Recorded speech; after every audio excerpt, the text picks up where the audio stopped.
not they have a history of doing these similar kinds of things, and many of them do.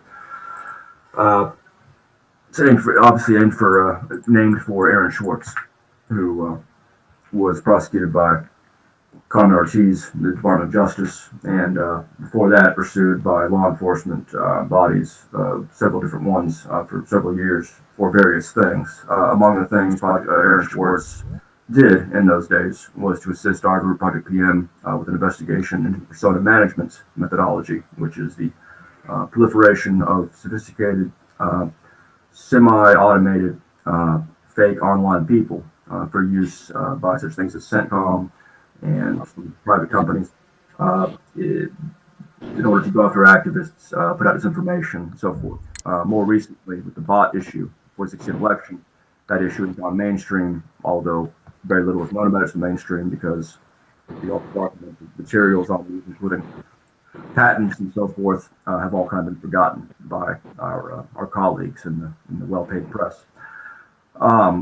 Part of the reason for exploring Project PM is that these issues and similar issues have come up again, as we knew they would.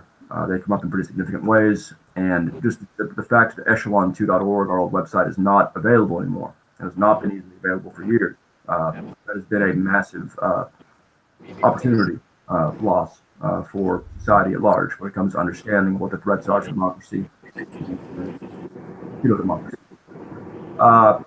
So Operation Project Schwartz takes a similar approach, and we'll go into how Project PM operated and how it aims to operate in the future in a bit. But Operation Schwartz take the same tact vis-a-vis law enforcement organizations and their allies. Operation Hastings, similarly, using a similar format and similar tactics, and similar purpose, named for Michael Hastings, our old Project PM partner, who died in 2013, and who also involved in investigating some of these companies like Booz Allen and companies around Romas Coin and some other projects that some of you will not have heard of, unfortunately. That is aimed at documenting media malfeasance. Now, on this particular issue, I want to be very specific and careful to explain what we do and do not mean by media malfeasance. Media malfeasance does not constitute someone taking a neoliberal position on something or a position that one deems to be wrong. It does not cover expressing the wrong opinions. It does not cover not covering the right things. We would have no shortage of material if that were the case.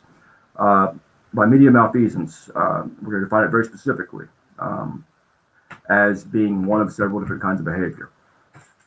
We'll start with the easier and less complicated versions. I don't know if you can read this correctly or if it's backwards, but luckily I learned to read recently, so I can read this out loud to you. Media malfeasance, underline. We divide it into three classes: C, B, and A. This is not the entirety of our media malfeasance catalog we'll be pursuing and documenting. This is simply a good example of three kinds that are easiest, in my view, to document, to effectively document, to present, and to ensure that those caught engaging in these things have no outs, no means of effectively ignoring or discounting what we found them to have done. So dividing this into three classes, we have Class C, media malfeasance, in which someone's output, a reporter or whatever's output, contradicts documents, credible documents, as we'll define in a much broader footnote, available elsewhere. Those documents could mean criminal discovery. It could mean FOIA yields, government documents, internal documents from companies, something again. So media malfeasance in this case would be media output that contradicts something else that normally that same outlet or the media as a whole would regard as credible. Now remember that, and I should say this before I go on, simply because one's reporting contradicts public documents does not mean that reporting is wrong or malfeasant. We'll get into that later. But it's good starting points for bringing up an issue with the reporter in question, or the outlet in question, and asking them to address the discrepancies. Class B, output that contradicts output on the same subject by the same outlet. you'll be surprised at how many examples we have of this, just in the narrow sector in which I've done most of my digging over the years. Again, doesn't mean that the person who has contradicted their own outlet is wrong. Sometimes both are wrong. Sometimes this person will be right. All three of these categories are really starting points, categories of potential malfeasance, which we'll get into later. Class A malfeasance. This is the hardest one to. This is the one which is hardest to avoid the speculation that the work is either actively, intentionally false or has been created with insufficient due process or due diligence.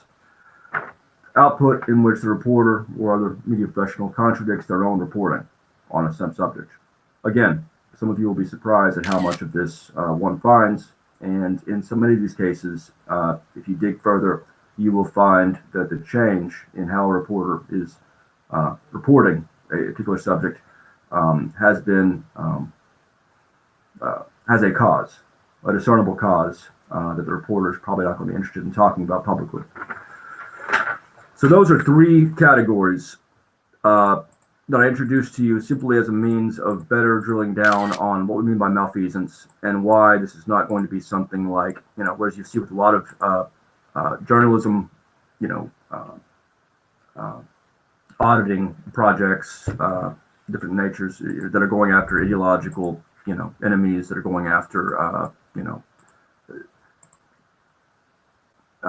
subjects, in what I consider to be a half-assed way. This is all intended. When we go after somebody, when we document someone as having engaged in malfeasance and give them an opportunity to respond and explain, provide the materials, and present them on our outlets, it is going to be because the person's dead to rights. In very few of these cases, even though in every case we'll be asking them, even encouraging them to provide some explanation, defense, in very few of those cases will the person respond. That's because in very few of such cases, particularly these Class A deals, do they have a good answer. Now let's switch over to the other two projects again, because this is where that kind of comes up. Project PM for the intelligence apparatus and Project Schwartz for the law enforcement apparatus. In many of these cases, and particularly the ones that I've dug into for various reasons, we will ultimately find either, smoking gun evidence, which we have on for a number of people, or, some very, some smoke at least, indicating some kind of relationship, some kind of illicit relationship between the media professional in question and, say, Palantir, or, say, State Department, or, say, the FBI and DOJ. It's quite common in crime reporting. On a more mundane level, you find that reporters who do crime reporting, who have to deal with sources in the government, particularly in law enforcement, they value those sources in law enforcement more than they value, say, getting the story right. And they value it much more than, say, the point of view or documents or evidence that might be presented to them by defendants, particularly in activist adjacent cases. And that's because the law enforcement people will be there tomorrow and the next week and the week after that. The defendants are generally cut off from the outside world and perhaps go into prison.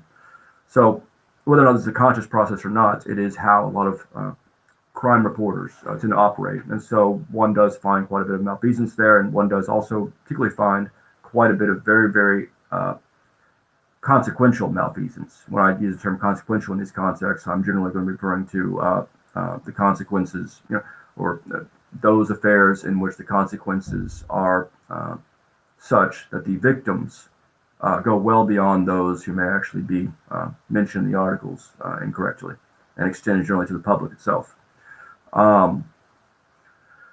There will be overlap, substantial overlap between these three projects, because there is also substantial overlap between, as I've alluded to, media malfeasance of certain sorts and law enforcement malfeasance directed at activists and media and intelligence, illicit intelligence operations. In fact, there's a whole very interesting network that I have, against my own will, uncovered in the last several years while going back and writing some of these projects that I'm paid to do about anonymous Project PM, my own prosecution, and the affairs of Michael Hastings and Schwartz and so forth. Quite a bit of it. And it's the good news, and which there's actually plenty for once, is that those involved in this kind of thing, again, are not going to fight back. You will find very few instances in which someone that we have documents on, because we have a leak or something like that, or we're just using their own work and comparing it to other work and finding opposite discrepancies. You'll find very few occasions in which anyone is going to fight back whatsoever. What they will inevitably do is hide. This doesn't mean, it doesn't matter if they used to write about the same groups or individuals, mock them on Twitter, talk about them privately with their fellows and communications that we inevitably receive in the long run. They will all, each one of them, to a number. It doesn't matter if they work for the New York Times, if they're all their friends are New York journalists, so forth, they have FBI connection, doesn't matter. All of them will hide. That's good in a way, because it means that, it does help to indicate, does help to further prove that there was no extenuating circumstances here. It's not like a court case where you have a Fifth Amendment kind of thing. You're not supposed to talk to the cops. This is very different than that in a way. What makes it, the bad part about it is that we're not able to leverage those responses in order to bring further attention to the subject itself. And so, but those are all kind of abstract issues and being a little ahead of ourselves in discussing them here. So let's change pace, change tracks here for a second, and see if anybody has any questions about any of this thus far.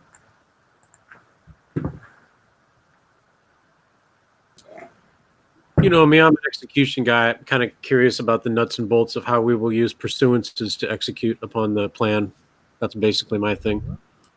Right now, the plan here is that these three things be built and become operational via basically the same methods, the same very basic, I don't want to say surefire methods, but the proven methods of sort of inchoate, informal, pseudo-anarchist self-organization, like Project PM was, but that ultimately, as Pursuance is actually built, which, if I could provide a timetable to you, it would probably be wrong, but the last time the timetable has been wrong.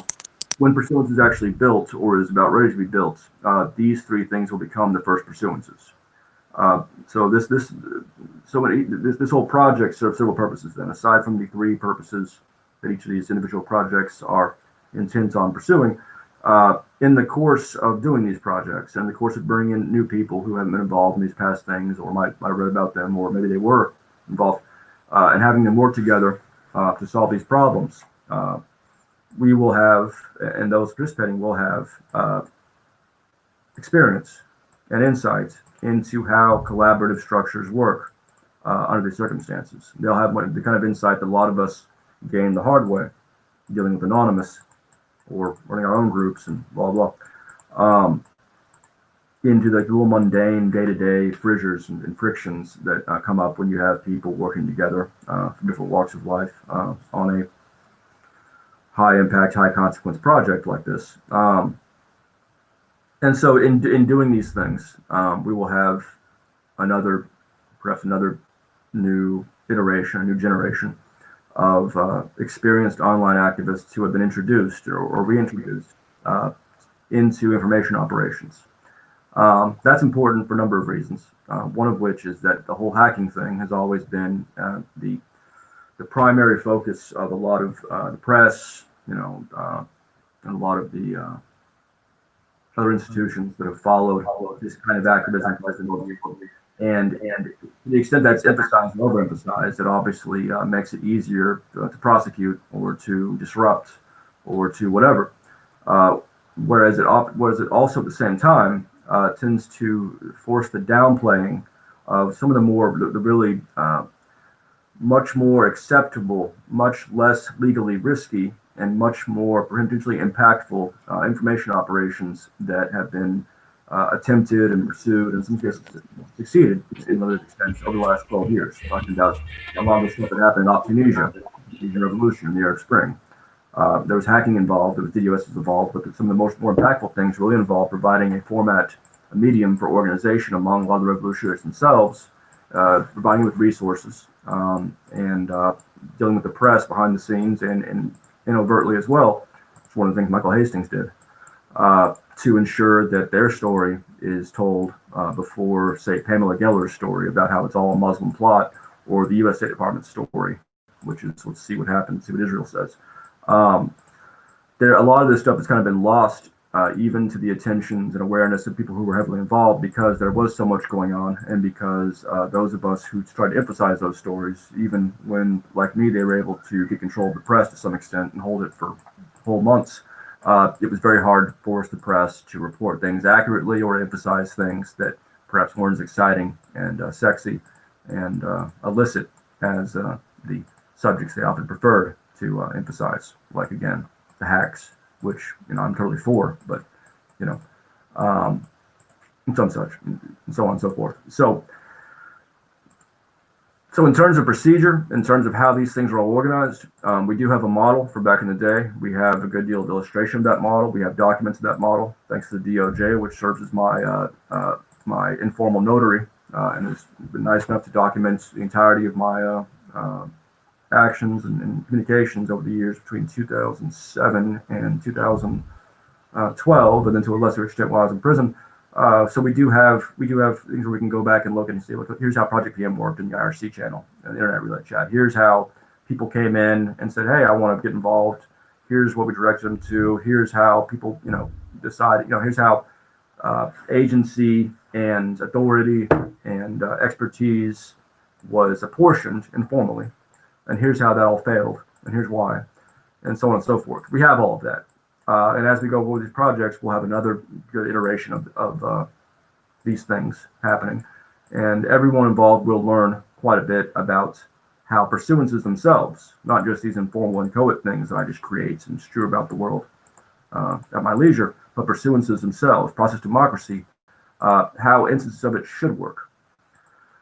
And that's important. It's very important that the idea of process democracy and things like that, all the little iterations of collaborative civics that are been possible for 15 years, that have been practiced on and off over that period, but which have fallen to the wayside in terms of the public perception. All of that needs to be revamped. It needs to be back in the air. People need to be thinking about it, and the best way to get people to think about something is to do it in front of them. Could see a question here from called Native Buddha, one of our board members of Pursuance. Methods for dealing with infiltration provocateurs. That is, there's a number of different philosophies on how that's best done. Now, Pursuance itself, this more iterated, this more robust model in which self-organized communities can build up their own structures in very, very individualized ways. They will have more methods than ever before to structure things to their own specifications, and in relation to their own valid concerns about the degree of interference they're likely to get. For instance, someone using Pursuance to organize a citywide litter pickup group is going to see very little problems of the sort that you would get if you were using Pursuance to organize, say, a project to look into everyone who's gotten money from the Koch brothers, or et cetera, et cetera. So, but with these projects like this, we can make a bunch of assumptions based on past reality as to what kind of infiltration and provocation we'll be getting, which of that is effective on its own, and which of that is most effective to the extent it gets a reaction from people like me who like to fly off the handle. We have lots of examples of that, and some of those examples you'll get to learn about from some of the stuff we've made public or we're making public in the future, including in my memoirs and this upcoming other project with Alex Winter, because as I've seen more and more, I've realized how much of a bigger deal this was than even we thought back then. As for in these three projects, as we're dealing with the kind of thing, my recommendations are pretty broad, and they're kind of piecemeal. And I'm going to go have a cigarette real quick, and I'll come back and tell you a little bit more about what specifics would be, as in how I think each one should be structured in order to minimize those threats. So feel free to talk amongst yourselves, sing songs, like truth or dare, whatever. I'll be right back.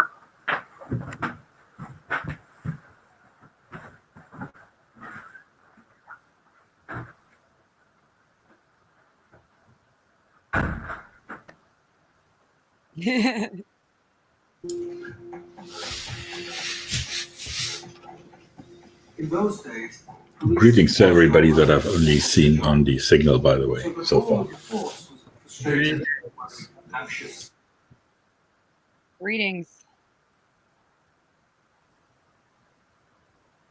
Yeah, we out here arming the left. Get some booze, Allen Hamilton. Actually, one of the questions. So here's the thing. Like, I've been really focused on local stuff for a while.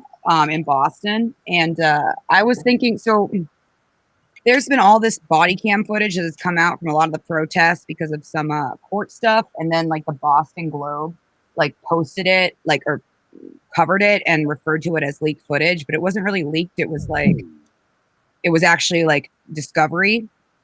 They ended up changing the headline, but I ended up looking into who it was that did that, and also the amount of ads for the Boston Police Patrolmen's Association here in Boston. I was just like, is that media malfeasance? Is that like, I don't know, I should probably ask Barrett, is that like relevant to like that stuff to document, or is that just like my current battle of the day? I think so. I think it's on the advertising end. They want to drive traffic and algorithms. Well, algorithms are slightly different, but if they have kind of optimized their website to deliver that sort of content when it's just fact free, like, oh, actually it was legally obtained during discovery. You just said this. Like leaked body cam footage. No, it wasn't leaked. It wasn't leaked. A great lawyer got it in discovery, and somebody wrote a great article in the Appeal, and now it's a big deal. So the most major paper in my city is covering it, which is the Boston Globe, and they're acting like it's a bunch of leaked footage. And meanwhile, as you scroll down, there's a big ad for the donate to the Boston Police Patrolmen's Association. Head was actually convicted of pedophilia. Like, we gotta hunt those super soldier hackers, man. Yeah, like. Good Lord. Yeah, the Boston Globe, I've been on their ass. I mean, we've all, I haven't even been on their ass enough, but it's like, I don't know if that's too small scale for media malfeasance and stuff, but it's like everybody I know is like up in arms about everything they do all the time. And obviously I think it is something to look into when in any case, who's the advertiser, who's funding, Well, okay, so you asked a decent question. It's one I'd like to see. I wish we could figure out how to get them to publicize their advertisers, because that's who drives the truth. That's who drives editorial policy. And why is it obfuscated, right? Right. Like, I mean, just an example. Bloomberg dropped $500 million into their pockets, and he knew he didn't have a chance of getting elected, but he did know that he bought influence, right? Right. And for a spell, I own a company, and for a spell, I hired a woman who was from Sinclair Broadcasting, because it gave me a lot of pretty good intel on this, right? Like, and that's how it works. You know how it is. Money's how it happens. So why is it we can't get our hands on their advertisers, right? We can intuit it, but why isn't that public info? Maybe I'm asking a rhetorical question. I guess it's a private company, so it's private info, but you can kind of tell when they have a freaking pop-up underneath the police brutality article that's an advertisement for the Boston Patrolmen's Association that who's paying their bills. So I don't know. Well, that's documenting. That's the thing that researchers and people have to start looking into. It's the highly complex network of advertisers and ad fraud. If people look at the sort of tags associated with Breitbart and Bannon and like ran that through Maltego, you would shit yourself. Well, first of all, you would need to understand why you just shit yourself, and then you'd have to understand that, like, oh, but Breitbart ad tags are associated with like a bunch of garbage domains that are also generating web traffic and pumping, billions of dollars of ad fraud into the, and cheating people out. Like it's fucking ridiculous, and it's also so complicated that nobody really understands how it works. Yeah. Yeah. I mean, part of it is literacy, right? Like, I mean, I think that might be one of the output. Actually, Barrett Splendid Spoon had a pretty decent question, which is, here she has a scenario that she can outline herself. Does it qualify as malfeasance? It kind of feels like it does, right? And so I'll mute myself. A scenario in which you can outline herself. Yeah, so this is just something that came up recently. One of my friends, so basically there was a big protest in Boston in June, and people got arrested. The cops tear gassed everybody, ran over everybody, the usual nonsense. So one of the lawyers for one of the defendants actually obtained body cam footage and released it to a reporter from the Appeal, and he wrote a great article on it. And then Boston Globe, our major paper here, covered it, and their headline, I mean, they actually changed it since, has started with leaked body cam footage shows. And it's like, no, that body cam footage wasn't leaked. That was obtained through discovery. And then you scroll down, and the ad right beneath it is for the Boston Police Patrolmen's Association. Mm-hmm. Is that media? Shit like that counts? Because I can do that with the Boston Globe all day. I should have clarified earlier, those three categories of malfeasance that I'm trying to sort of classify and sort of systematize. That is not by any means the entirety of our potential catalog of malfeasance that we hope to document and distribute. Those are just examples, and that's just a preliminary kind of chart that I plan to, make a little bit more robust, just showing the kinds that we like to have, in so much as that it doesn't require, they're of a nature that it's harder for the subjects to squeak around and sort of avoid addressing it. But any kind of, anything without defining malfeasance, which we should avoid doing at this point, same reason we avoid defining justice, we could say that anything that an outlet is unwilling to explain or justify when approached by, say, a National Magazine award-winning columnist, or other people who they would otherwise deem or previously deemed to be among one of them, when they ask them about that, if they are unwilling to respond at all, which is most often the case, right? Then what we have is what we would call probable malfeasance, and that would already qualify. So this probable malfeasance in our case, which we would be comfortable documenting in a limited way, along with what we would call established malfeasance. That is something we are interested in. And in fact, it's possible that a great deal of the things that most need to be covered and presented will fall into these different categories, whereby, they're not contradicting their own outlet, they're not contradicting their own prior reporting, they're not contradicting public documents, but they are, for instance, in league in a documented way with companies that they're covering. They are in league in ways we can document that are not public, with law enforcement that they're covering, so on and so forth. Over time, this is an issue that's particularly of interest to me, since I did start out, in activism because of my concerns with the press, and was a press critic before I became all these other 7 or 8 things that I am. It's a subject that I've given a lot of thought to and have, looked at quite a bit. And so, yes, that would be the kind of thing we would contemplate and we would pursue, absolutely. And other examples, would include, let's say, I think it's a good example. In fact, let me hold up this. Are you really calling me from fucking New York State Prison? This is a free call from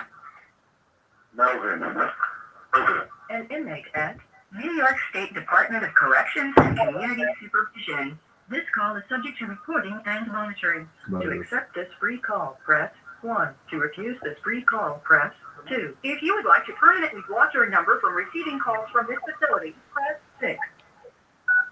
You have chosen non-activist. This is a list of some names. These are examples of journalists who would have engaged in some of the 3 basic categories of malfeasance, and much else. These are people that I've already outed to some extent on my various social media platforms, all of which have been deleted, of course, to very little open chagrin from the press at large. You can find documentation of what they've done wrong. Most recently, Yasha Levine, as of today, on my Twitter account, on my Medium page and so forth, and many of my memoirs that are upcoming, which will not be reviewed by many places, I imagine. Some of them will be in the film version of all this. I'm doing with Alex Winter. All of them will be on the site, and they serve as great examples of the depths of this, the extent the extent of the consequences, not just for those of us who are libeled, while in prison or facing charges or evasion activism, but also for the public. That depends upon whistleblowers and worthy journalists and researchers and so forth to learn about things like Palantir, Cambridge Analytica, and so forth before they throw the election and put authoritarians in power and subject the UK to Brexit. Sam Biddle, one of the was the Intercept. He used to be at Gizmodo and Gawker. Wrote several articles in collaboration with at least three FBI informants back in 2012, about a month after I was raided, or a month after Jeremy Hammond's arrest, and put out a vastly false version of things in a way that contradicts documents that he already had access to, some of which I gave him when he approached me before writing the article. He later on was one of the co-writers of the story in the Reality Winner documents at The Intercept. Those of you who are not familiar with that incident, The Intercept received these documents from Reality Winner, who took them seriously as a repository for whistleblower documents. A few days later, she was arrested. She may or may not have been identified because of how they handled the story, which included sending copies of the documents back to the NSA and asking for comments. Sam Biddle was one of those byline authors on that report. A few others include Esposito, a fellow who about 6 months ago became spokesperson for the NYPD. Also includes the guy that John Kiriakou, who blew the whistle on the U.S. torture program, identifies as having been the one who got him found out and arrested. That's just to name three of the 4 or 5 people on that fucking story, all at The Intercept at the time. Later on, I also wrote an article celebrating my sentencing and linking to a Adrian Chen piece from Gawker referring to my reign of bullshit theatrics and crimes, unquote.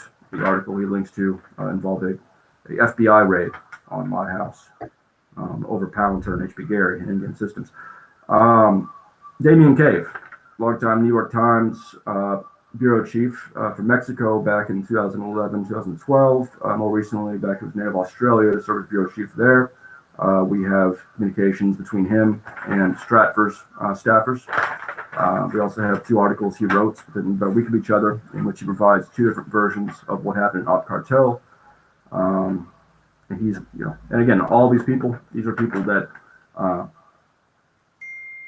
previously had no problem discussing us, our operations, me, myself. Since I got out of prison, they've all kind of changed their minds. Adrian Chen, I'm not going to go into this, it's just too much, but very similar shit. Gawker, New York Magazine, New York Times, The Nation, what else? A bunch of other outlets he's written for.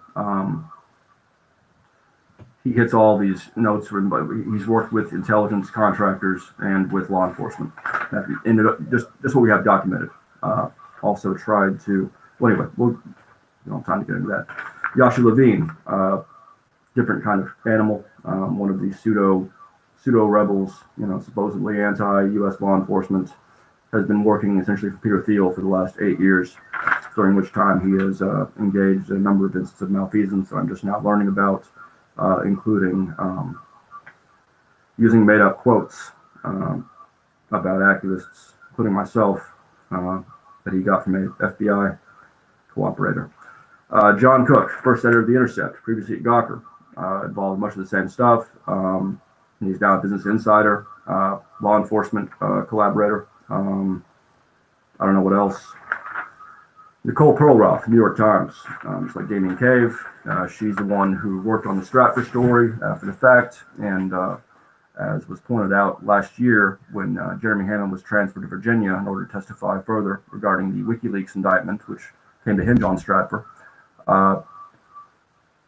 When it was pointed out that she had perhaps been hasty in her claim in the New York Times that those who believed the FBI allowed the hack to happen were conspiracy theorists, given that the FBI itself has bragged about allowing the hack to happen, she responded in a way that I think was less than helpful. so on and so forth. So those are some examples of, and by necessity, almost by necessity, a lot of the examples we have of press malfeasance relates to the things I've been investigating, including my own life. And so a lot of them, involve, these same people, same subjects, blah, blah. We do have an increasing amount of other reporters engaging in other kinds of malfeasance against other kinds of activists or against the public itself by virtue of misreporting, matters of public importance. One of the goals with Operation Hastings is to provide a venue, a medium for these other examples that others have, but have no real means of getting out in the public, giving them a way to get those public. As of now, there's very little you can do if you, as an activist or whatever else, are subjected to one or more vastly false articles that disrupt and derail and kind of smother all of your work. You can write to that journalist and say, "Hey, that's wrong. Please don't do that." You can write to their editors. You will not get a reply, for the most part. You can put it on your blog, put it on Twitter. None of that really helps. And so, as with all three projects, Project PM, Schwartz, Hastings, the Hastings project is intent on serving as a means of acquiring from those elsewhere around the world who've been subjected to this, a means of getting those instances out. Instances are all generally fairly well documented, usually both email correspondence, maybe a recorded phone call, maybe some discrepancy between what's printed there and printed elsewhere, blah, blah.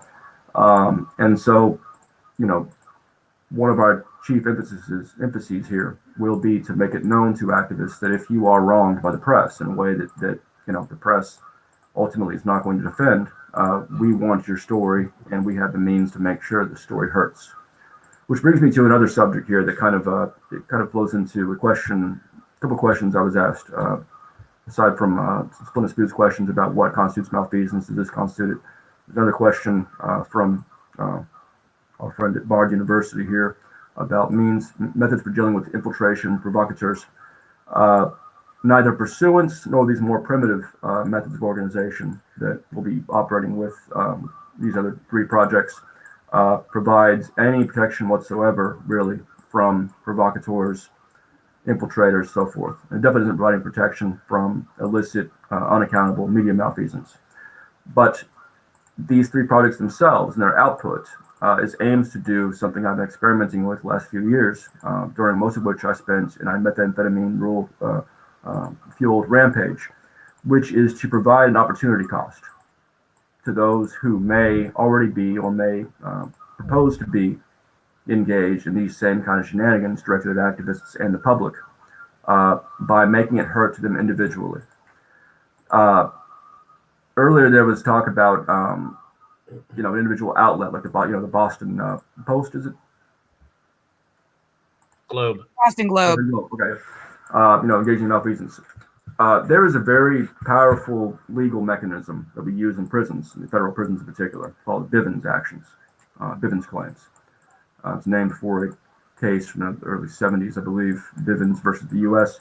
That ruling established the right of a prisoner, for instance, to bring a due process claim, not against the Bureau of Prisons or Washington, D.C., or United States of America, or a particular prison, or a group of staffers, but against an individual federal employee. That they would be sued individually in their own capacity as an individual.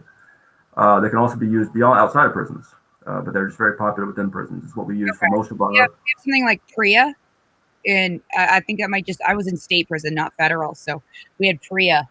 I think PREA is the rape deal, right? Yeah, I was with we have that there. I'm not sure how that works. That mechanism works, because I only committed a few rapes in prison. So, but it's against the individual guard, not the. Right. Okay. I wasn't aware of that mechanism. Okay, good. Yeah. So, and the importance of that, the importance of being able to go up to individual, is that basically everything is organized along individual lines, and the ways in which organizations survive and are able to recruit and maintain people willing to commit malfeasance against the public, against the citizenry, against individual whistleblowers and activists and real reporters, is because the individual employed in these capacities are generally able to depend upon a near certainty that they themselves will suffer no consequences whatsoever. I mean, that's across the board in American life and much elsewhere. When you go after an individual, when an individual becomes the target on the other side, then you start to see the same effect that they intended to have on us when they went after individual whistleblowers like myself or Aaron Schwartz and so forth, like these 100 years in prison or 20 years in prison, blah, blah, you better plead, etc. It's to send a message.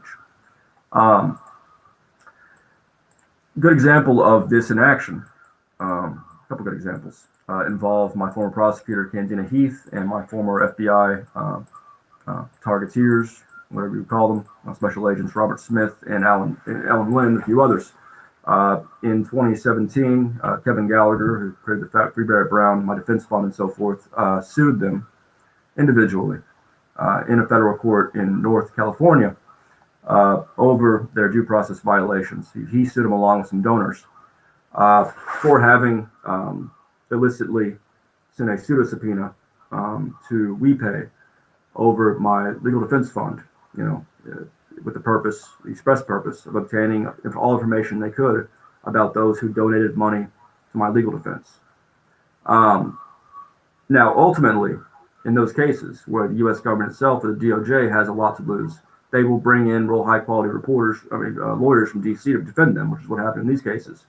At the same time, it doesn't make them happy. It doesn't make their bosses happy that they did that. And it doesn't make them sleep any better at night, being the subject of these lawsuits that are being reported in the Washington Times and so forth, as this lawsuit was, so on and so forth. More recently, I obtained and released one of several potentially illegal pornographic films that my prosecutor, Cantina Heath, had made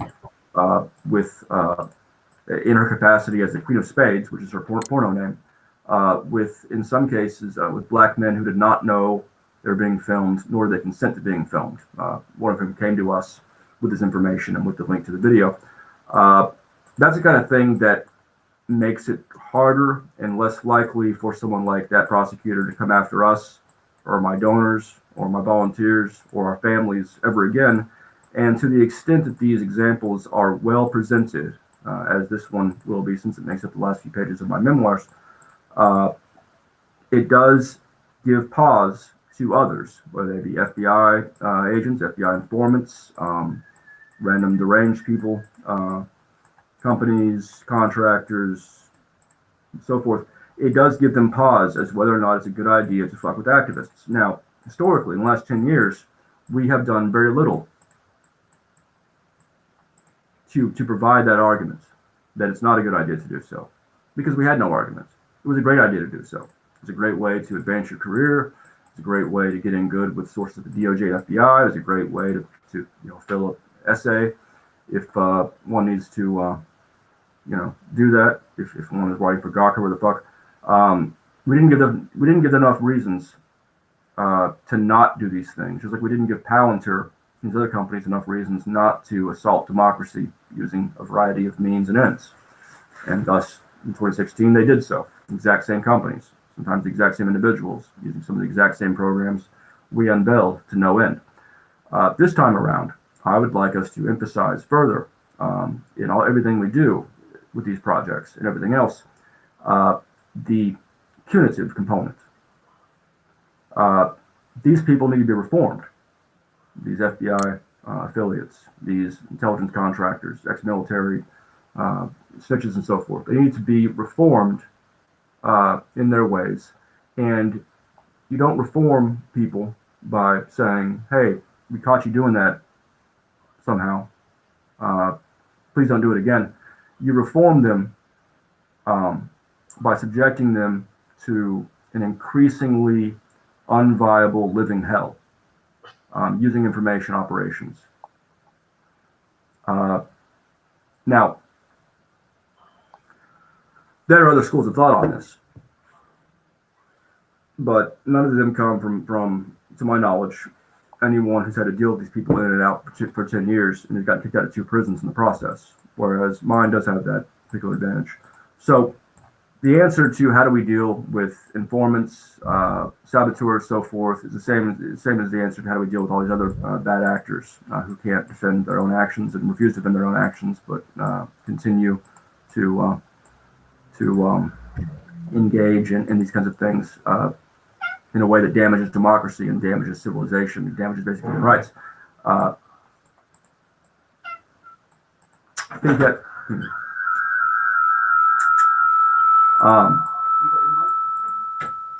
Can't remember my exact train of thought there, but I'm assuming that's going to be retaliation. Anyway, so we're pro retaliation. The most legitimate end of all these projects, just like the most legitimate end of journalism, like real journalism in a republic or a constitutional republic or whatever, where informed consent is involved, is not simply to inform. It is to create. It is to cause things to occur. It doesn't matter if every yuppie in the country is aware of what Palantir does and of what the FBI does. What matters is putting out the information that in some way or another, because it's honest, it's well backed, it's documented, it's surefire, there's no response to it, makes it exceedingly clear who is in the right and who is in the wrong vis-a-vis a certain situation, and then punishes perpetually the wrongdoer. I say that because a lot of people that we didn't punish severely enough, like Aaron Barr from back in the day, has gone on. Aaron Barr, for those unaware, was an ex-Navy intelligence officer who ran HB Gary Federal, worked with Palantir on this conspiracy against democracy back in 2011. We unveiled it and then pursued the odds and ends around it, the other companies and the capabilities involved. Congress launched an investigation that was soon shot down by Texas Republican congressman from Texas, and then we went to prison over it. And in some cases, our family members were charged over it, and democracy was not protected whatsoever. I would like to have a different outcome this time, whereby those who are caught engaging in these kinds of things, the first result for their name forever, first thing their children and grandchildren read about them, first thing future employers, Tinder dates, so forth, read about them, are the accurate, documented things that we put out on them via these projects. As you approach that point where we're doing that, then you will see activists once again able to have effects across the spectrum of activism. And you will see the journalists able to do their jobs.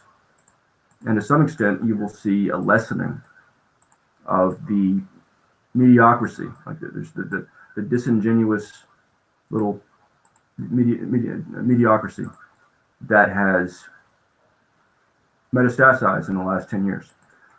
Now, luckily, given that we are talking in great part about the press, about people who work in the media, luckily I'm particularly well positioned to make this argument, to present it, and to back it up, because I happen to be someone who is both A, acknowledged as a legitimate journalist by all of these outlets eventually, once we tricked him into acknowledging that from prison, and B, someone who's been caged and dragged into cages and put under a gag order and rearrested, all kinds of number of things, simply for speaking out and presenting information that others did not want the public to know. And so it's going to be very, very hard for a concern troll at one of the major outlets, to the extent that they are even willing to mention us, which is doubtful. It's going to be very hard for them to make any kind of coherent case against what we're doing, since what we're doing is essentially journalism.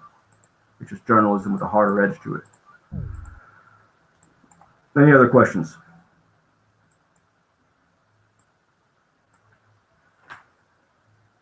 I had a question.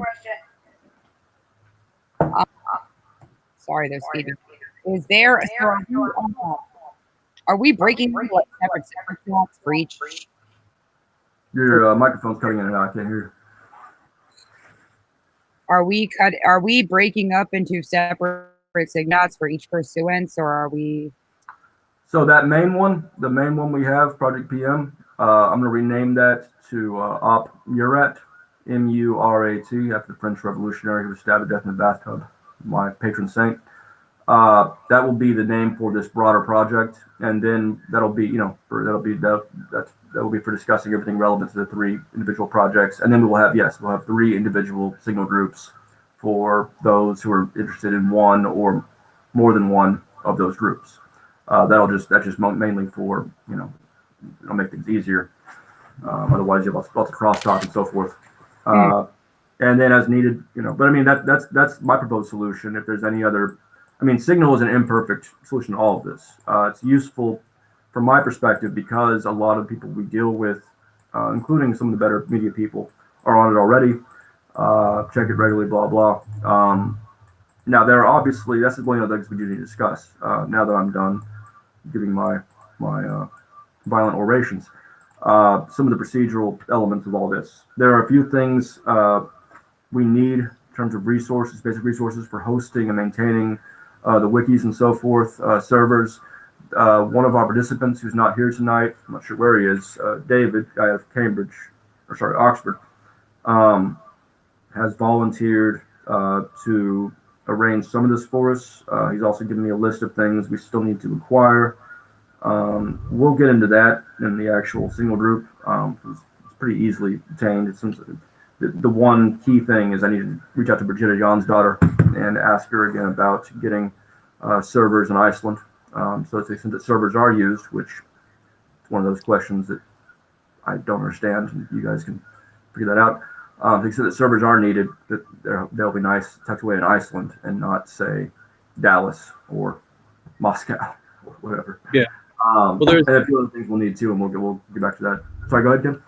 Yeah, well, so I mean, the question is pretty good. It gets back to I'm kind of a nuts and bolts guy. Like, how are the teams structured? How do they work? We actually had a pretty energetic exchange in the Signal chat, and it was sort of a mix between a lot of technological discussion regarding tools and project management stuff. And in my mind, it's pretty simple: is you have a small number of people committed towards a sequence of deliverables, and they decide upon a small number of tools to get the job done. One of those tools might be Signal for discussion, but there might be other tools, and I don't want to propose them as much.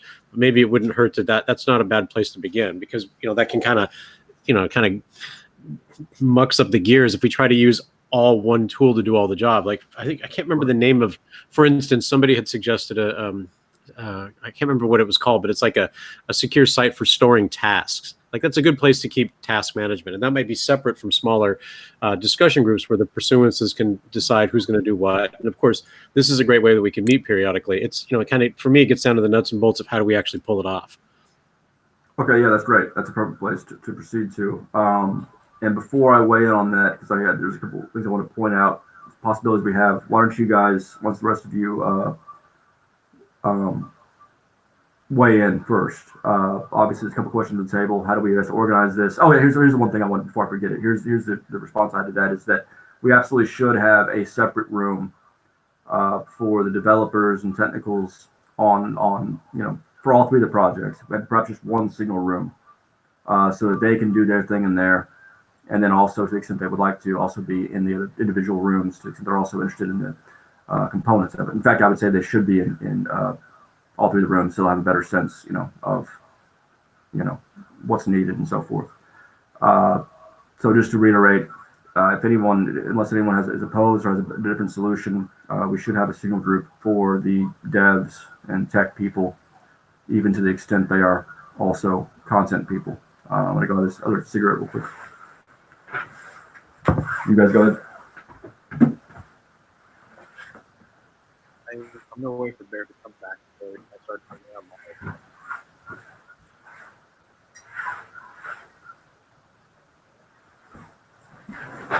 Yeah, feel free to weigh in, anybody, on anything at all. I mean, that's one subject we got to cover, but anything else we want to discuss, anybody can just jump in at any time. Okay. I'm kind of going through a chat from like a week ago because we actually had a pretty energetic discussion regarding basically tools. Because in my mind, it's tools, there's process, and methodology. So that's kind of where I'm at with this. Yeah, so I feel like you don't want to have too much like over process and methodology. Like, one of the issues I have with a lot of like mutual aid involvement that I'm in is that it's like, oh, I have to do a Zoom meeting every week about this, and we all have to like take these meeting minutes, and it's like, I don't even feel like doing this. Whereas with Project PM, it was like, we're just doing it as we do it, and people who are interested are going to be doing it. I think that it is important if we're all going to agree on certain tools to use for collaboration. That is like the most interesting part of that. And yeah, totally agree. You know what I mean? Like, that's like what's going to be like, because I get turned off from too much like process. Yeah. I know I love democracy, but I don't like processes. No, So. I know. And so what I'm trying to shortcut is the inevitable but endless debate about tools. Yeah. Like, just fucking choose a tool and then go with it. I think we get a lot done. And, Yeah, I mean, happens in new circles is everybody wears the I'm a security expert hat, and we just basically drill in to the deepest level. And it's like, fuck, man, they're monitoring everything. Let's just do something. Just choose a tool and let's go. Honestly, like Trello is free for task management. I've used that in small local campaigns for city council where we had no money. Oh, let's just make a Trello board. I don't know. Yeah. One way to do it. There's just there's a bunch of tools that they have free versions that people at workplaces use.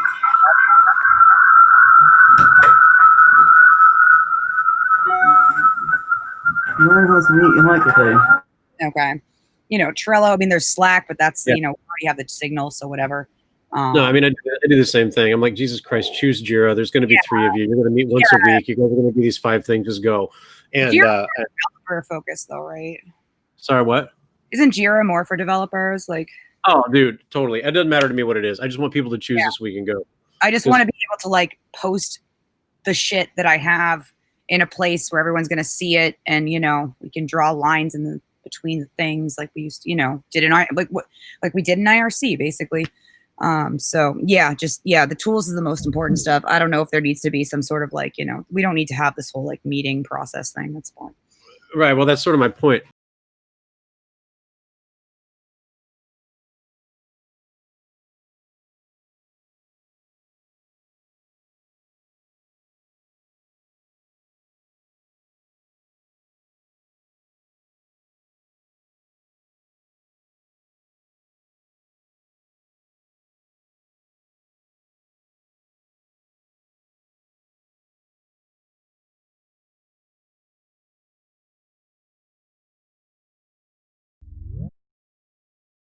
It raises the barrier of entry to participation, so we want to make that as minimal as possible. And on that note, this also goes back to, sort of relates to the other question about infiltrators and so forth. The other answer to that, aside from let's put their heads on stakes very publicly so that to dissuade further infiltrators, the other side of that is that in general, all the problems that we confront and all the obstacles and all the things we have to do, just the day-to-day stuff, until such time as the process democracy kind of apparatus are ready, these things should all be run as Project PM was. Now, Project PM was run in a way that would have been, I think, approved by many of the Roman Republicans, the classical age, as well as Machiavelli and other forward-thinking pragmatists, which is that it is always best to have democracy, as Machiavelli believed, which is what we're trying to build, a better form of democracy. But barring that, one must have a philosopher king, an enlightened dictator, temporary if necessary. So Project PM, you wouldn't know from looking through the chats, but it was essentially my dictatorship. You wouldn't know it because I very rarely exercised any authority. But to the extent there was a problem, to the extent there was somebody who did not belong there, someone could bring that to my attention, it could be sussed out, and ultimately, that could be, exercised by me. Generally, I work with the triumvirate, so I'm a big classicist. There's a couple other people usually to advise and to serve a particularly, crucial advising and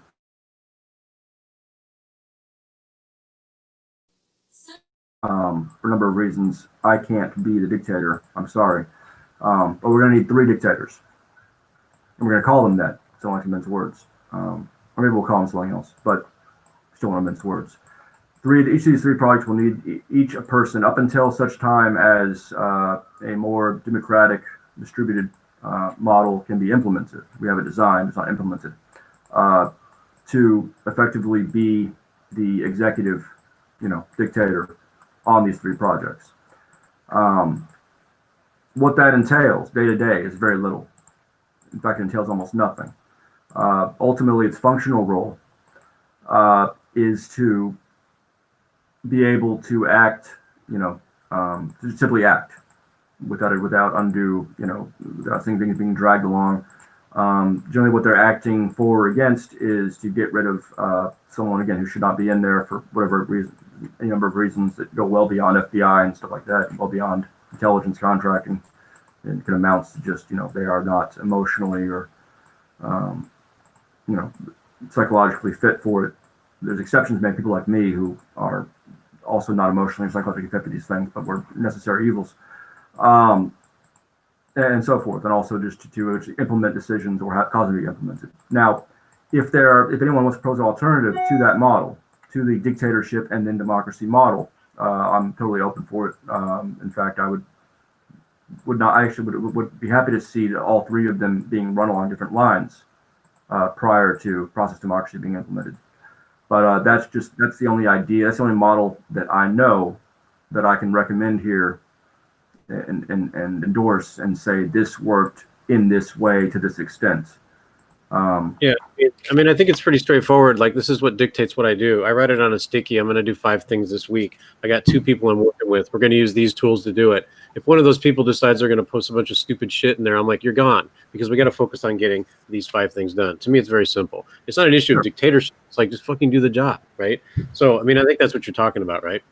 Well, yeah, that is one of the reasons. Yeah, I mean that is a couple of the reasons for it. But I'm speaking more broadly in so much as that, yeah, ultimately you do need that until you have process democracy, which the whole purpose of which is to get rid of the necessity of that, to get rid of the necessity of people like myself who should not be anywhere near these things, but are by necessity, and so forth, and also to better provide for effective, agile governance. So should we talk about specifics now about these things we need to implement? Should we go back to that, or are we talking about something else now? As in, like, are there specific? Actually, let me ask you this first. In terms of like collating, documenting the lists of things to do, I know we were originally earlier on a few weeks ago we had a crypto pad. I don't know if that's still in effect or if it's.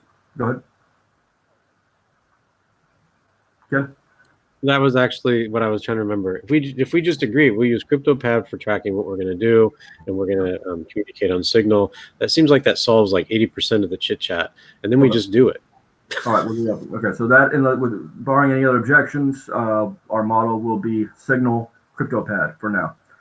I will write out a more formal treatise, just a couple pages, on exactly what these projects are, what they are known to entail, and what, if any, policies we have internally on them. On that last note, keep in mind that a lot of the problems we'll run into are going to be hard in terms of personnel, are hard to anticipate, hard to predict. That's the reason of having a dictator in each one for now. In the Signal chat later on, we can suss out who either volunteers to be dictator for one of them, or who I'm going to appoint and then bully into becoming dictators of one of them, and how that's best apportioned. Is there anything else pressing or contrarily broad and non-pressing that anyone cares to discuss this evening? Eventually, what we should do is form a sort of grassroots outreach thing with the general public. One problem with groups like WikiLeaks are that they can do whatever they want to. They don't answer anything to do with the public. Because of that, they can do even harmful actions without any insight or input from the public, like that thing with the Hillary Clinton email leak collaborating with. You get what I'm trying to say, right? Yeah, man, you're preaching to the choir. It's a black box model, partly by necessity, probably just justified because they were up against a great deal of unusual and manifest interference. But using that model ultimately was unjustified in so much as that it was used by Assange to turn WikiLeaks into essentially a pseudo-anarchist CIA, which then failed to do everything it set out to do, just like a real CIA tends to do, but will make a great deal of mess in the process, certainly. In terms of the grassroots, public stuff like that, to the extent that we can bring in interest, volunteers, and so forth to some extent, great.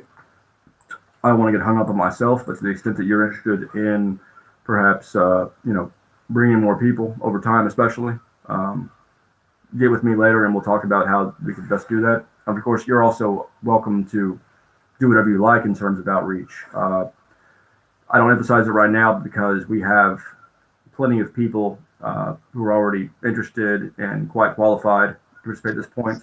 It'll be down the line when the wikis are launched and so forth that we really will be more, as a model, intent on engaging the public with small elements thereof. But ultimately, my philosophy, I think the philosophy of most people here, is that we don't want to develop grassroots stuff just to develop grassroots stuff. A lot of your vanguard revolutionaries didn't start out that way. A little bit, sure as fuck became that over time. The public, unfortunately, in the U.S. is part of the problem. The public in the UK is part of the problem. They're the ones who voted into power. Trump, and before that Bush, and then also the whole Obama speaks with fire, etc. Which is to say, there's another way of saying that we want activists who we're comfortable with, and we want to contribute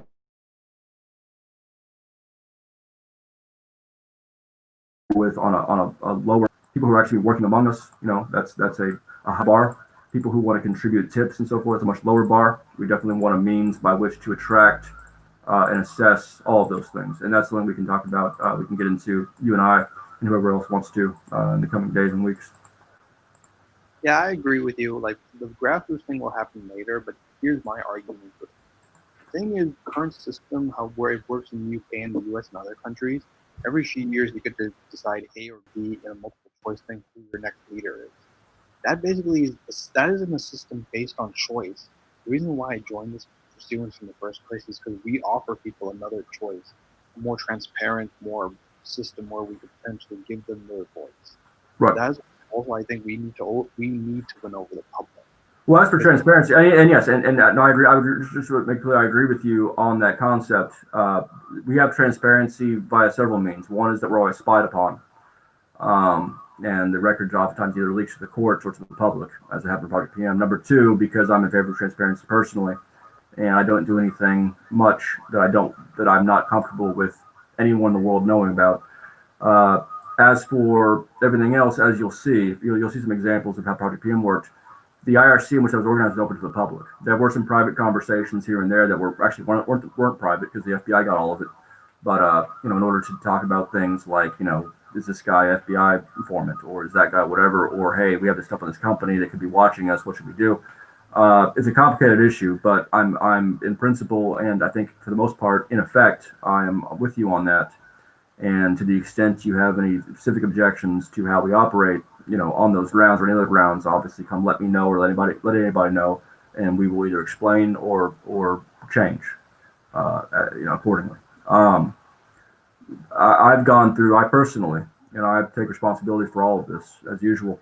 I've gone through one of the most intensive audits in human history, in so much as that the vast majority of my communications for a period of like 8 or 9 years, public and private, semi-private, personal, were all received not just by the FBI, not just by the U.S. Air Force intelligence, but also by Adrian Lama, by the collection of random FBI affiliates, all of it. And that wasn't enough for them to portray me, even inaccurately, even out of context, as anything other than what I've always presented myself as, which is an erratic adventurer who sincerely believes in revolution. And so that's kind of the basis of trust that we build upon at the beginning of things. And then over time, of course, the goal with Pursuance and so forth is to make that less necessary. We don't want to model ourselves on the philosopher king idea.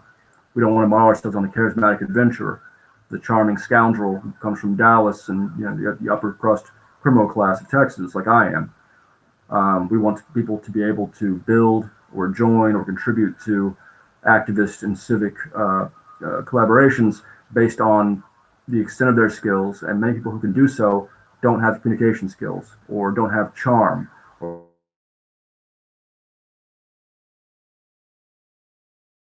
perhaps a willingness to throw themselves to be able to do that. And we get to a point where everyone who wants to contribute and can do so effectively, it has a process they can undergo that allows them to do just that to the extent their capabilities and willingness allows for.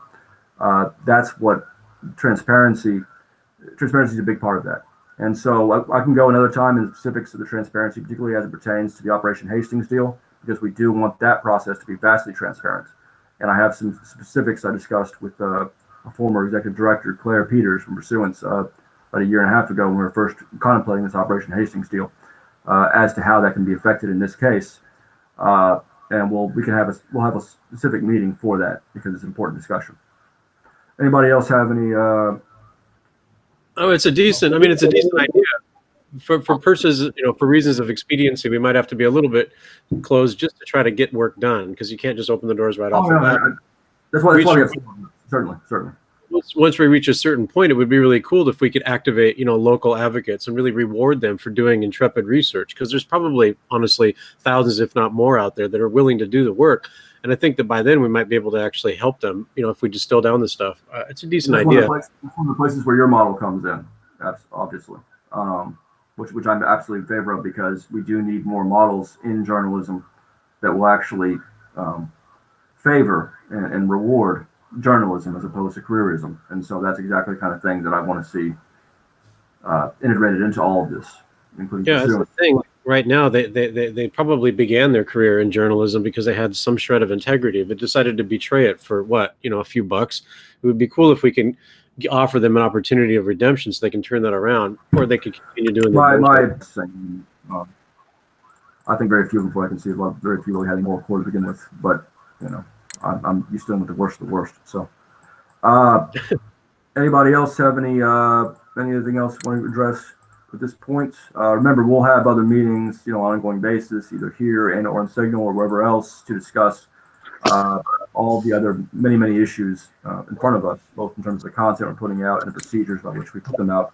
So this won't be your last chance, but more quick thing. Can we just post the links to any sort of collaborative tools we're using in that Signal chat, so I can be on, I don't even know if I'm on the crypt pad. Oh yeah, I'm trying to be linking to my own crypt pad that then people I can work out on my own and then send together. You know what I mean? Local bullshit crypt pad. Yeah. Right. So as it is now, we don't have any policies on that, so feel free to work as you prefer and then integrate it into the tools we use. We do need, I don't know if this is what you're asking about as well, but we do need to have a list put on a crypt pad of the tools we are using and of other tools that are available that are useful for any aspect, not just of what we're doing, setting this stuff up, but for the actual crowdsourced research project in general. Yeah. There's a list I made called Pursuance about 2 weeks before I went to prison in 2012. Some of the tools on there are still in use, many of them are not, but something like that would be absolutely useful. That Mozilla talk that somebody linked in one of the chats that we're both in was really good, actually. Had a lot of tools in it. Could probably grab some links off the slides there. And if we compiled that, it would help people orient and they could just get going right off the bat. I just don't even know what our Project PM pad is at. I don't even have that link. Okay, yeah. So that's somewhere in our. I don't either. I know where to find it, but I don't have it offhand either. So that's yeah. I don't know if what we do is posted message in a Signal chat or we'll not. We'll get that. Yeah, let's get that figured out tonight or tomorrow. In the Signal room, and then have a link, and then we'll figure out where best to put that link and where not to put it and all that. And then, exactly. Jeremy, Brian, if by discussion you mean your particular case, that's something we can discuss vis-a-vis what we're documenting here, because I understand that you do have a bunch of individual instances of activist targeting, malfeasance by law enforcement, and so forth to go over. But get with me about that later. This is mostly for the overarching meta issues involving putting these things together. Also, if you want to sue the government, Rod Weber can help. I didn't hear it. Call JG Weber.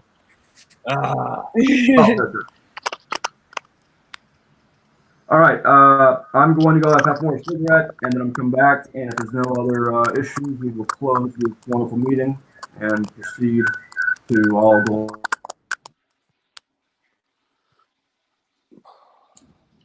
Jeremy, playing video games, masturbating, or whatever it is we do in about 2 minutes. Jeremy, did you want to share? I mean, you're if anybody wants to do, you can go ahead and address. Yeah, you can go ahead and talk about what the issue you're going to get to. Just remember that, that's something we will now that I'm situated in the UK, no longer dealing with bullshit in the US. I'm now better able to facilitate or help with and we can have like an individual meeting about that. But go ahead and summarize what the issue is for now, if you'd like. And this is being recorded, so I'll see it. I want to get back in. I mean, it's multiple issues. Part of it has to do with the press too. But it started with my activism. I led the Wisconsin uprising in 2011 and the Capitol occupation, which along with Arab Spring was what inspired the Occupy movement. And I just refused to back down since then. In 2018, the feds hit me with a bullshit nuclear terrorism case. I became the first person ever charged federally with nuclear terrorism. 18 USC 22332I. There was never nobody had ever been charged with it. I beat it subsequently, but it took 16 months. 10 months of that I could have been out the next day if I took the plea. And when you go through the discovery and everything, it just makes them look horrible. Like it's 100% conclusively clear that it was completely targeted. And there were a whole wide range of incidents that happened after that, but that's way too long. And I think it's more appropriate to do that. But then there was Trevor Aronson got really interested in this story, and The Intercept told him that he couldn't do it for them because he was going to do a documentary, and they said that they didn't have the bandwidth. And he's getting turned down by all of the outlets that he works for the story. So and I mean it's a massive thing. He went through all the discovery and he's like, I've never seen anything like it. And he focuses on how the FBI fabricates terrorists. That's his main primary focus. And so like there's a massive thing here and everyone's turning it down. Didn't Trevor write a book about the FBI manufactured war on terrorism? But that's just the basis of it. I mean, we could talk more extensively about the dozen other situations that have happened since as well in a more appropriate forum. But I would like to be very elaborate with this at some point and, go into the things that people didn't see, things that the press don't know. That's what we want for all of these. We want and Pursuance wikis and the Project PM site itself, Echelon 2 work back in the day, when we get that up, people will be able to look at that and see exactly how we went about it, how he presents it, what we do and don't present in there, and you'll have a better sense of what's most useful for us. And I'm assuming, based on what I know of your case, that a lot of what you have will be, actual material for those sites. And so, yeah, that's no problem. I do obviously want to go into these things because, as I said, no activism matters. No activism can achieve anything to the extent that activism is some fair game target for any hack journalist who wants to, put out false materials on it, or any law enforcement collaborator who wants to, do whatever the fuck, or any intelligence contractor that's paid by Bank of America to do whatever the fuck as well. And so, to the extent we document individual cases, that's what we're trying to do. It's worth thinking about actually splitting that off. Because at the moment we've got Hastings for the press and Schwartz for LEA, but I'm just thinking there's a third category, which is the private companies that are not in the press but are still they're not either state LEA, but they're still engaged in. So Project PM, did documents like, just as an offshoot, the companies that were hiring, trying to hire Palantir and so forth to do the reform, Bank of America. We got a bunch on them. You'll see them on hard drive. We have, again, documentation. It gets leaked eventually, usually. But beyond that, if we feel the need, we can absolutely create another project, document the companies themselves that make use of these companies. Right now, we've mostly been throwing those in like on the pages of like Palantir, HB Gary. Here are the companies that have tried to. Yeah, we don't know them. We only knew a few of them back in the day. Basically, Bank of America and U.S. Chamber of Commerce. What we've got now, many of us individually are biographic stories involving ourselves where there's been some level of fuckery. And what we need to do is start kind of plotting those out together to see where the overlaps and commonalities are, and and one of the mutual in different stories. One of the problems with that is that the individual, it's hard to be your own advocate, and so when you're subjected to press malfeasance or subjected to effect, it's very easy for people to discount that and say, "Oh, you're just mad," which is oftentimes the case, without realizing that this has a public component to it. The ultimate target, ultimate victim of this stuff is not the activist, not the whistleblower, not the imprisoned family member. It's the public. No one's going after us or Chelsea Manning or whoever else because they want to hurt that person. Specifically, they are trying to prevent the public from getting the information the public needs for the public, the citizenry, to understand who its opponents are and why. And so that's easy to forget, particularly among the press, most in the press who don't serve a public service component. People in the press who don't really wake up in the middle of the night thinking, am I dutifully pursuing my duties for the public? Very easy for them to discount that and think of everything in terms of celebrity, in terms of personal gain and careerism, because that's how they think. And so, yeah, so it's very hard for Lauri Love here to go into, oh, this press outlet did this, and this. It's better for someone else to be able to do it. And so with the network built, we can affect that in a way that's harder to ignore and discount. Yeah, you take it away from being a dialogue between the aggrieved person and the system, and you take all of those stories, you find the things that are common, the common actors, the common techniques, the common patterns of misrepresentation in the press, or the common avenues of interference by the state or by private interests, and you present them with an evidence base of multiple stories, so it cannot just be objected saying this is. And you box in the individual actors, the individual agents, individual institutions by presenting all that, so that anyone who's confronted by them in some way or wronged by them can find out. One find out, oh, this is what they do, here's what they've done before, and then B, hopefully submit to us the further documentation. That makes it a lot harder to be an FBI collaborator. Makes it a lot harder to be a info agent for Palantir. Makes it a lot harder to be Adrian Chen or Yasha Levine, or they're even less talented, to manipulate. It makes it easier for someone who's a subject of those things, someone who's a target of those things, who is a lone black activist who's been approached by the FBI in Philadelphia and asked to collaborate and cooperate. Who doesn't know who this person is, know what the protocols are, but have no means of getting this stuff out unless they happen to know a reporter, et cetera, et cetera. Makes it changes the battlefield. Just seeing the commonality as well, because many activists operate independently, so they have something that happens to them, they think this is a bit dodgy, this is a bit suspicious, or they start questioning things, and then to have seen the common elements in many people's stories that have been through the similar kinds of ordeals, it just forewarns them and therefore forearms them, and then eventually you get to a certain point, you have a transition point where it becomes harder for these people to do this because they're recognized either as individual actors or active groups, or on the basis of their techniques and tactics. And you just amass a body of knowledge and mutuality of people who want to engage in activism or engage in citizen journalism out with corruptible organizations, so that they have that institutional power that we create to enable them to do that efficiently without obstruction. We will have another meeting of this sort at some point in the near future, whenever it convenes our bills, and at that point we can discuss a lot of the other elements here. I'll say all. Hey, Barrett.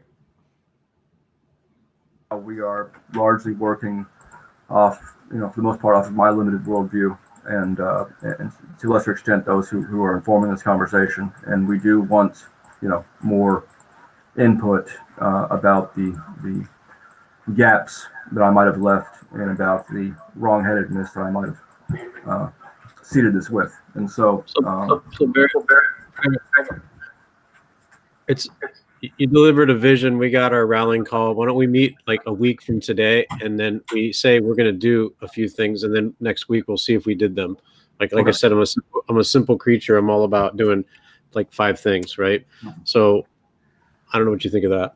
No, that's perfect. Let's do that. Let's plan to meet at the exact same time next week, which would be Saturday, 8 o'clock London time.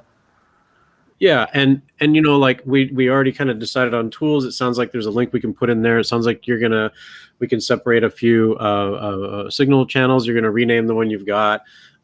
Maybe next week we get people rallied behind what they're gonna do, and we just do it. Lather, rinse, repeat. Agreed. All right, well, at this point, the meeting is now officially to close. Anyone who wants to hang around and talk, they do so. I'll leave this on over here because I like to talk to people on video. I like to talk to people's heads. Thank you all for participating. Thanks for all for coming by and for your participation and so forth. Thank you, comrades. Thanks to Lauri Love for. Thank you, Lauri. Lauri.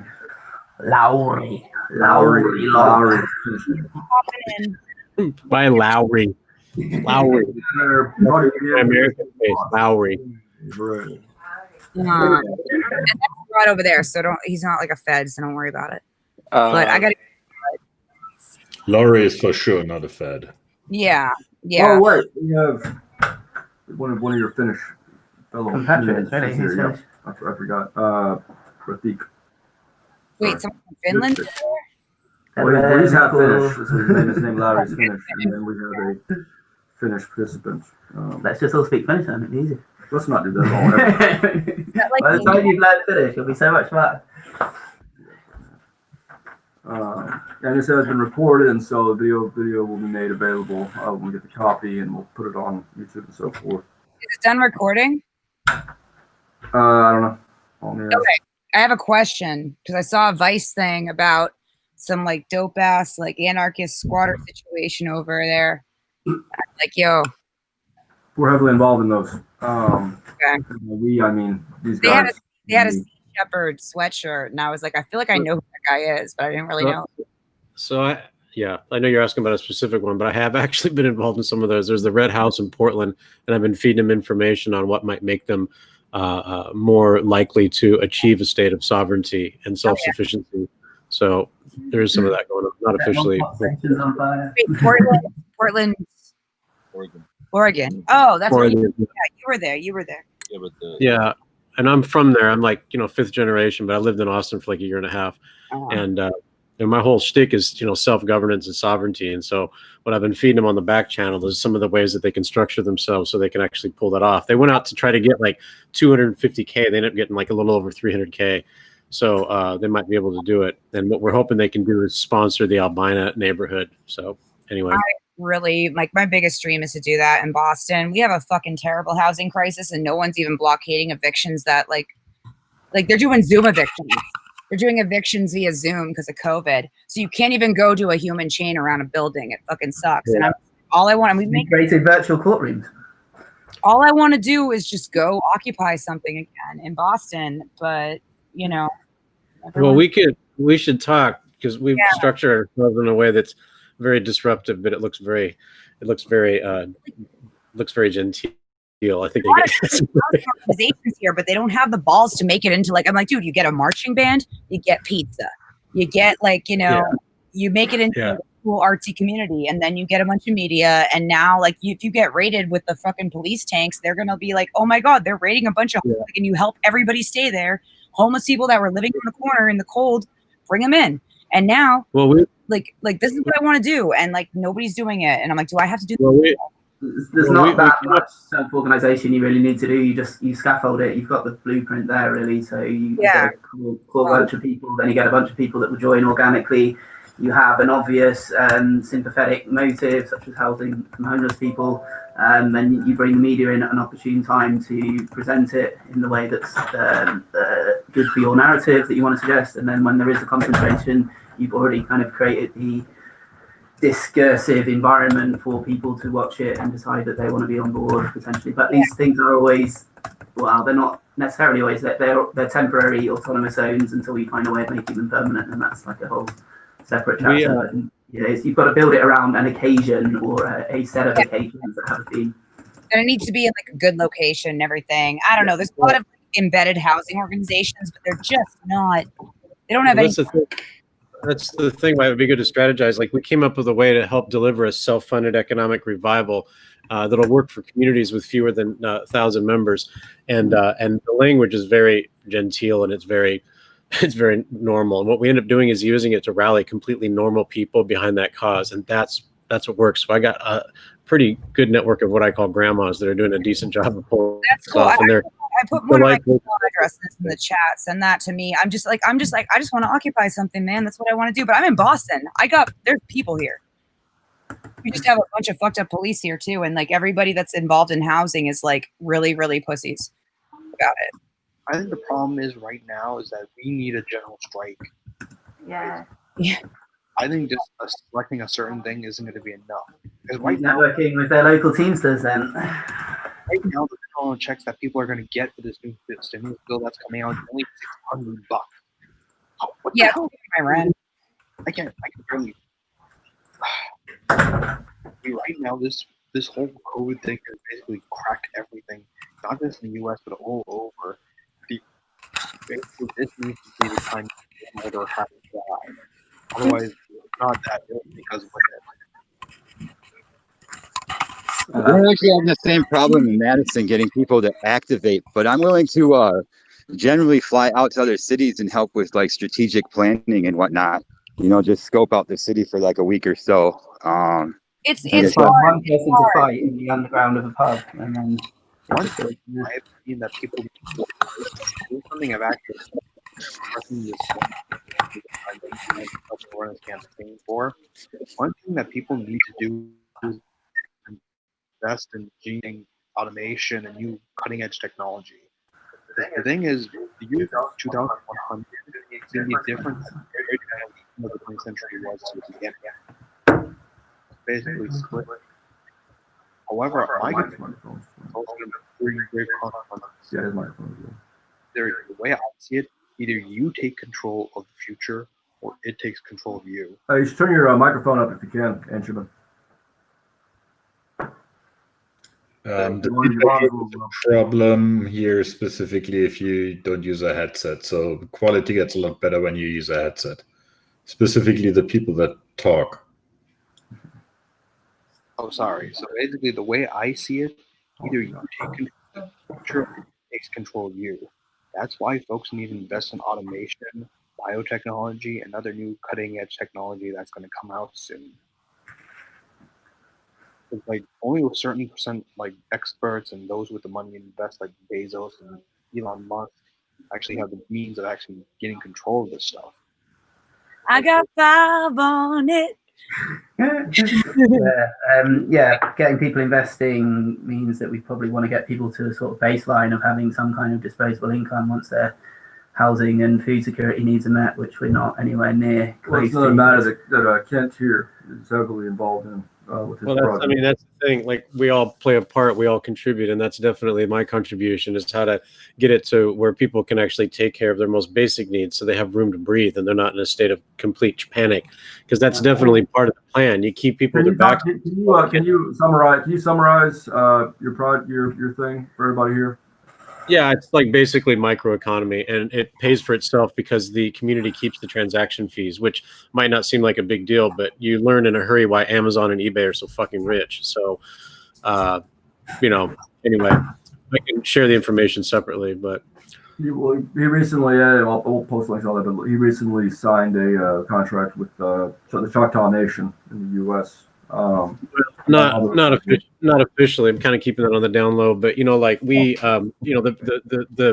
the genesis is that I was with BitNation and we were working to do self-governance on the Ethereum blockchain. They went broke, and then I just redesigned it using a private blockchain because nobody wants their transactions on the public ledger, because they know that the NSA is going to reverse engineer everybody's relationships, right? That's effectively a solved problem cryptographically. The primitives are there for confidential transactions, so all that information to be kind of locked up, so only the people that directly participate can know the nature of who the participants are and what was exchanged. But have you thought much, Kent, about, this is a little bit abstract, but using blockchain to make the information bearing capacity of an economy richer than just a one-dimensional value? At the moment, we just have effectively a dollar equivalent value. So transacting, it's just one unidimensional amount. Effectively, that's the only information that's being entered. Whereas conceivably, if you have a whole bunch of overlapping currencies that are tied to local concerns, or concerns not geographically local, but say concerns of people that are into energy activism or into anti-war activism, so that when they're transacting, they can make a choice of how they transact, so that it kind of forces something completely on a system through the way the information flows back and forth. It's we could have a chat about it. Yeah, there's two dimensions on that. Is it like one of is we want to be able to recognize forms of soft capital such as trust capital and attention capital, et cetera, because not everybody has hard capital. And the other one is to be able to loop in what is essentially local local currency. And so like working with the indigenous communities, they actually have that. So, the biggest thing that we're focusing on right now is trying to make it a consumer ease of use and bringing in just normal advocates, which is actually works. Getting people who they don't consider themselves radical, but they're doing radical things by basically, implementing services that would have been normally done by the government. and they don't have to know that that's what they're doing until later. So that's each of us play a part, and that's definitely the part that I'm playing, is to just activate local leadership. But we can have the other thing to think about in that regard is the history, the pre-colonial history of ritual kind of gift exchange as a way of exchanging tokens that bear not just a utility value, but bear a set of layered symbolic values. Enable the reconcilement of debts or obligations between groups of mutual interest. Because that's the way that you can start bootstrapping. So you have a bunch of people that are monetarily poor in dollars, but they have, as you say, time, attention, they have concern, they have relative expertise or willingness to muck in on jobs that don't require particular expertise. So from that, you build up, they can start building up a portfolio of the capital that they have in various soft forms, and then you can start to allow that to self-organize into a kind of economy that can be complementary. Like we're not going to overthrow the financial system and bring in something that's ready to go de novo. We have to start building dual power alongside it. I thought a lot about this in the design of the microeconomy, and if I just replicate what's called free market exchange, I'm replicating the basis of what's essentially built around exploitation. So I needed to augment it, and what I ended up building was a reputation economy, and it was modeled on the Pashtun Wali, which is the living code of the Pashtun. And as it turns out, it works really well. It maps to indigenous cultures as well. So it rewards peacemaking, and it rewards those that are good caretakers. And it actually works. And the way it works, economically, it's essentially a loyalty program that rewards contribution to the community. So, but our focus is on the hyperlocal level and explicitly small towns, which basically the government can't pull off. They're too top heavy. So, maybe it's a separate conversation, but if we can get people breathing room, it gives them an opportunity to say, well, now that I'm not in a state of constant crisis, maybe I can exert some influence on just how horrific the broader affairs are. So. No, and that's one of the most effective ways to lift people out of the false consciousness of helplessness, is to actually give them a view that they're aiming towards, and a feeling of gradually, cumulatively working towards that aim through the things that they can do. So it's just, you take away help, you get productivity almost directly as a inevitable result. So the trick is, the thing I would really emphasize, sorry to interrupt, K2, but or somebody else, is that we're private label. So it's published under the name of the community, and basically almost nobody knows that we're under the covers. And that's totally my more comfortable orientation. And so the intention is to not have a single platform that does it all, but end up having an infinite number of them that are doing it under their name. Somebody would have to know to. It still doesn't mean that somebody's not going to figure out a way to get in there, but we've got to make it more difficult than just putting everything on the Ethereum blockchain, right? So, Yeah, what I suggest we should do is I'm actually involved with a group called the Peoria Innovation Alliance. I live in Peoria, Illinois, but right now I'm in Virginia for 2 weeks visiting family.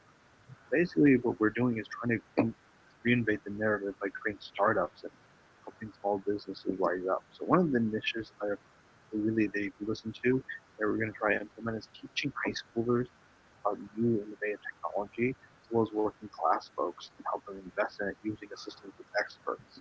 Because I think the way forward is basically, and this is basically based off the words of Albert Camus. If you don't know who that is, he was an existential philosopher from the late 20th century. That basically, if you shun manual labor and intellectual labor, you need both in order to move. I think both is how you move forward. Can you say that again? Sorry, a bit louder. I didn't quite hear you. Sorry. And we need to combine manual and intellectual labor if we're going to move forward. You can't without the other. So that's why I think also, here's an interesting idea I looked up a while ago. Basically, it's actually a new carbon capture method that could actually pay for itself. You capture CO2, combine it with calcium, and turn it into artificial limestone. Let's turn on the camera. Now, that might not be useful, but limestone is a key ingredient in cement. So you can basically just suck up CO2, turn that into cement, basically use it to rebuild stuff. But what you're talking about is a great high level vision. The explicit focus that I have, and again, we all play our part, is try to activate the hyper local community. And what I find at the hyper local level is they're saying things like, "There's not a grocery store even within 30 minutes of where I live. How am I going to find food?" And when we take care of that, they actually want to bring in some of these things right off the bat. They start saying, "How about Extinction Rebellion? How about whatever?" So we're trying to come in underneath it. And I'm digging that you're doing stuff maybe a step or two above. But this is where Barrett and I really clicked, is that his vision for pursuances in the process democracy is just like that. It's that simple. It's down at the lowest level. So I can see where it's complementary, right? Actually, Kent, I have a big question. Do you have? Can you share me your email? Here's the thing, because Peoria has that problem right now. Like in certain parts of our city, we have food deserts, where basically people can't get their groceries. Basically, like, thank you. So yeah, I really need to talk to you about this because your ideas can really help Peoria. Yeah, well, I can show you. Actually, we're writing a book. We're working with a partner in creating what's called the Anti-Fragile Playbook. It's already 160 pages, and anti-fragility is a methodology that would it actually becomes more strengthened under stress. So you don't go resilient, you go anti-fragile. It's essentially a step-by-step guide on how to activate local leadership. This is a version of one I did probably 15, 16 years ago when I was the executive director for a nonprofit, and it's about 120 pages. And I wrote the chapter on fundraising, etc. It used to take 5 to 7 years to get a skateboard park. After that park came out, it went down to 18 to 36 months. So it's about sourcing and activating local leadership. And then so that we're doing a redo of that, but it's around basically how to roll in an anti-fragile thing. And I'm actually targeting communities like the one you're talking about. Because, while these people are running off to their whatever the shit, they're leaving behind all these great ideas and these great people. And the food deserts, Christ, we have so much opportunity. It's nuts. And like when you look at it in a certain framing, you realize the feds have ceded territory. I mean, they basically backed up. What are they going to do, right? And all we're talking about is facilitating public-private partnerships, blah, blah, blah, helping them with their self-governance, whatever. But, that's what we're doing. So I'm all in, man. Let's talk. Sorry to interrupt. I just wanted to note, probably a lot of you don't know him, but Naroz Aziz, who's been in a Australian immigration facility for the last several years and has won several victories against the Australian government over transparency in those institutions. Just learned from him that he was released recently. Is now a free man in Melbourne after several years. So I'll post a link to the Guardian article on that. He's somebody who's he's going to be involved in some of these projects as well. He wasn't able to be here tonight, but the sad part of that is he was one of the few people in the entire Western world, or actually in any country in the world, to be guaranteed legally, based on a ruling that he won in the Australian courts, guaranteed to have access to an iPhone, to a smartphone and video, live streaming and so forth from a prison facility. And so he was able to do interviews and shows, including one he and I did together, from the Australian Immigration Detention Center facility where he was at. So I'm sure we're all happy that he's a free man, but it's a loss for prison activism at the same time. Anyway, go ahead, go for it. Let's all go back to prison. All right, I gotta bounce. I need a cigarette. It was lovely chatting with you all. I posted my mail in the chat. I gotta bounce, Barrett. I'll talk to you later. It was lovely meeting everybody else here. Right. I got my email in the thing as well. It was great meeting you. But yeah, just send me an email and if you want to talk about, it sounds like you know a lot of things that could probably help the Boston activism scene. So I definitely want to talk. I'll be recording my radio. It's like it's weird. Go ahead, man. Go ahead. If I think one of our ideas in the near future could be getting I'm basing this off your idea of what you did with Tunisia there, basically creating sort of a network towards a general strike in the first place. Basically, I think it's the start of the very seed of a revolution. I'm going to argue I spoke this idea in the Signal chat, the day half where you deal with data affairs, engaging with folks.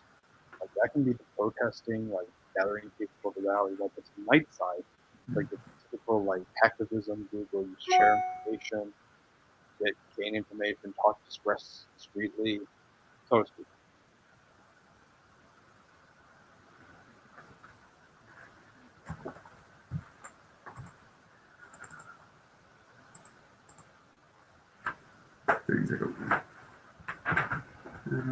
I went to have dinner now. Okay, thank you all. I am also heading out. Don't know. Wait, my clock's in there. Laurie? Barrett, Yes. Nice. Thanks for facilitating. have a good time and spoke some nice things together also. Yeah, definitely. Well, yeah. Feel free to come kidnap me anytime you want. No. UK and Europe is now shut down. All airports. Yeah, no, UK is shut down much worse because we are tragically incompetent. Yep, you invented a new COVID strain. It's worth having one virus. It's worth having three. So there's no more connections from the UK to the European Union. The Brexit has started.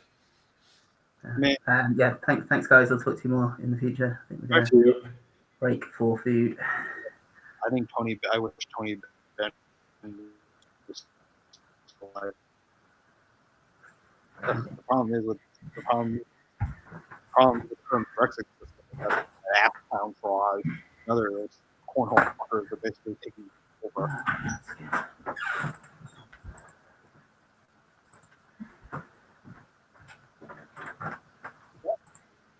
Is that a cigarette or cigar weed, by the way? The cigarette. Oh. We smoke weed out of vaporizers here. Okay. I just posted a link to an article. It's kind of unrelated to this, but our friend Rose, who got out of the Australian Center. I wasn't aware he had gotten out a month ago. He just informed me. Anyway, that's one of the guys we're working with on some of these projects as well. So we'll see if he's as useful on the outside as he was on the inside. All right. Good. So same time next week, 8 o'clock London time, Saturday here. My Twitter account that we're using to organize all this is at ProjPM. I'll paste into the thing here. Follow that if you're not already. And those who are not on Signal in our group yet, please reach out to me via this Signal number, and I will add you after a brief interview. And thanks everybody for checking in. If you have anybody trusted and capable and worthwhile that you know that's not involved in these projects, Pursuance and so forth, consider bringing them in. And we'll have more formal, sustainable operational procedure on all this going forward in the next few days. It's all big, mucky, haphazard thing as it is, right now because it's me running it. Hopefully over time I'll be running it less and doing it more, and we'll develop more of a structure. Thanks again, everybody, for participating. Adios. Later.